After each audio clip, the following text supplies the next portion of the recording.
8 मार्च 2014 के दिन Malaysia airlines का एक प्लेन MH370 कुआलालंपुर से बीजिंग के लिए रवाना होता है, लेकिन ये फ्लाइट रास्ते के दौरान ही अचानक आसमान से गायब हो जाता है। पिछले 7 सालों से 26 देशों के कई टीम्स इस प्लेन को खोजने में जुटे हुए थे और इंटरनेशनल सर्च टीम्स के खून पसीने की मेहनत के बदौलत 8 साल बाद अचानक उस गायब हो चुके प्लेन की खबर सामने आई है। आखिर मलेशिया के उस प्लेन के साथ क्या हुआ था? प्लेन को जमीन खा गई या आसमान निकल गया था? और प्लेन में बैठे उन लोगों के साथ क्या हुआ होगा? पूरा रहस्य जानेंगे इस रहस्यमय वीडियो में। फ्लाइट MH370 8 मार्च 2014 के दिन 2 पायलट्स, 10 क्रू मेंबर्स और 227 पैसेंजर्स के साथ कुआलालंपुर से बीजिंग के लिए रवाना होती है। फ्लाइट में मौजूद ज्यादातर पैसेंजर्स चाइना से बिलोंग करते थे और फ्लाइट के दोनों पायलट्स बहुत एक्सपीरियंस थे। 27 साल की उम्र के फारिक अब्दुल अहमद फ्लाइट के सेकंड पायलट थे, जिनके पास 7 साल का एक्सपीरियंस था, और फर्स्ट पायलट के तौर पर 53 साल के कैप्टन जहरी अहमद शाह फ्लाइट को कंट्रोल कर रहे थे। इनके पास 33 साल का फ्लाइट एक्सपीरियंस था, जो कि एक बहुत बड़ी बात है। हैरान करने वाली बात यह है कि MH370 बोइंग 717 का 11 साल पुराना एयरक्राफ्ट था और इसमें किसी भी तरह का कोई भी टेक्निकल, इलेक्ट्रिकल, हार्डवेयर या सॉफ्टवेयर इशू नहीं था। यानी कि ये फ्लाइट एक नॉर्मल फ्लाइट थी और कोई ये सोच भी नहीं सकता था कि मलेशिया और चाइना के बीच सफर करने वाला ये फ्लाइट हमेशा के लिए अचानक रहस्यमय तरीके से गायब होने वाला है। इस फ्लाइट को मलेशिया से चाइना या चाइना से मलेशिया जाने में 5 घंटे 34 मिनट का समय लगता था, लेकिन टेक ऑफ से पहले जानबूझकर इस फ्लाइट के अंदर 48,100 kg फ्यूल डाला गया, जो जरूरत से कई ज्यादा था। इतने फ्यूल से फ्लाइट 8 घंटे तक उड़ सकता था। फ्लाइट में एक्स्ट्रा फ्यूल इसलिए डाला गया ताकि अगर फ्लाइट बैड वेदर कंडीशन की वजह से कहीं फंस जाए, तब भी इसमें अपने डेस्टिनेशन तक पहुंचने के लिए काफी फ्यूल बचा रहे। फ्लाइट को टेक ऑफ के लिए अभी लगभग 40 ही मिनट हुए थे कि फ्लाइट का सभी ATC यानी कि एयर ट्रैफिक कंट्रोल से संपर्क टूट गया। ऐसा पहली बार नहीं हुआ था कि किसी फ्लाइट का ATC से कांटेक्ट टूटा हो, लेकिन ऐसा पहली बार हुआ था कि लगातार 5 घंटे तक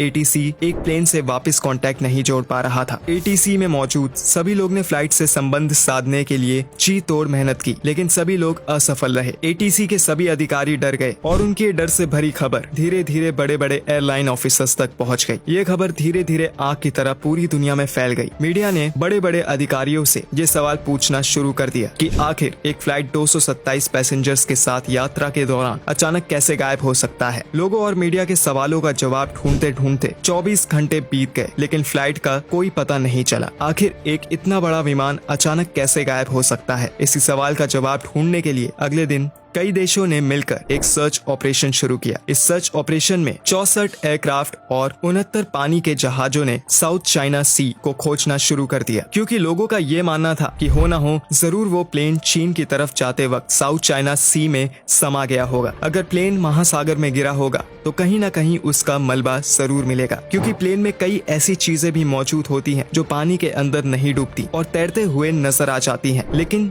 64 एयरक्राफ्ट और 69 पानी के नाव से बनी इतनी विशाल सर्च टीम को साउथ चाइना सी में प्लेन का एक टुकड़ा भी नहीं हाथ लगा, जिसने पूरी दुनिया को हैरान कर दिया। क्योंकि पहले तो प्लेन गायब हो गया और फिर इतने बड़े सर्च टीम को प्लेन जैसे विशाल चीज का मलबा तक नहीं मिला। इतना सब होने के बाद जब प्लेन के रूट को एक बार चेक किया गया, तब पता चला कि फ्लाइट ने चाइना की ओर जाते वक्त अचानक एक शार्प यू टर्न लिया था और लास्ट टाइम प्लेन को इंडियन ओशन यानी कि हिंद महासागर के ऊपर उड़ते हुए डिटेक्ट किया गया था। इसके बारे में पता चलते ही जो इंटरनेशनल सर्च टीम फ्लाइट को साउथ चाइना सी और गल्फ ऑफ थाईलैंड में खोज रही थी, अब उस टीम ने फ्लाइट को इंडियन ओशन में खोजना शुरू किया। लेकिन यहाँ पर भी एक बार फिर प्लेन का कोई अता पता नहीं चला। लेकिन इस घटना के कुछ दिनों बाद सर्च टीम के हाथों एक ऐसी जानकारी लगी जिसने पूरी की पूरी सिचुएशन को ही बदल के रख दिया। दरअसल ये पता चला कि बेशक फ्लाइट को अंतिम बार रात 2:22 पर इंडियन ओशन में मिलिट्री रेडार से डिटेक्ट किया गया था, लेकिन एक सैटेलाइट ऐसी थी जिसने इसके बाद भी फ्लाइट के साथ लगातार कांटेक्ट बना के रखा था। उस सैटेलाइट की मदद से ये पता चला कि मिलिट्री रेडार से बाहर निकलने के बाद फ्लाइट ने वापस एक टर्न लिया और अगले 5 घंटों तक इंडियन ओशन के ऊपर इसी डायरेक्शन में उड़ता रहा। अगले दिन सुबह 8:19 पर आखिरकार प्लेन ने सैटेलाइट से कांटेक्ट बनाया और इसके बाद प्लेन पूरी तरह से किसी भी रेडार या सैटेलाइट के कांटेक्ट से दूर हो गया। फ्लाइट ने जब सैटेलाइट से अपना अंतिम कनेक्शन तोड़ा, तब उसकी लोकेशन इंडियन ओशन में ऑस्ट्रेलिया कॉन्टिनेंट से ठीक 2000 किलोमीटर वेस्ट में इस अंदाजन कर्व्ड एरिया में थी। एक्सपर्ट्स के मुताबिक लगभग 8 घंटे उड़ान भरने के बाद यहाँ पर प्लेन का फ्यूल खत्म हो गया होगा और प्लेन इंडियन ओशन में समा गई होगी। इसके बाद इंडियन ओशन के इस कर्व्ड एरिया में एक डीप सी सर्च मिशन शुरू किया गया था। लगातार 3 सालों तक यहाँ प्लेन को खोजने की कोशिश की गई, लेकिन यहाँ भी प्लेन का कुछ अता पता नहीं चला। इस रहस्यमय प्लेन को ढूंढने में पिछले कई सालों में करोड़ों अरबों रुपए का खर्च हुआ, जिसमें 26 देशों के हजारों लोग और उनके संसाधन लगे हुए थे, लेकिन फिर भी ये फ्लाइट किसी के हाथ नहीं लगा। जिसके बाद जनवरी 2017 में ऑफिशियली इस प्लेन के खोज को ये कहकर बंद कर दिया गया कि MH370 को ढूंढना नामुमकिन है। आखिर उस रात फ्लाइट के साथ क्या हुआ, ये अभी तक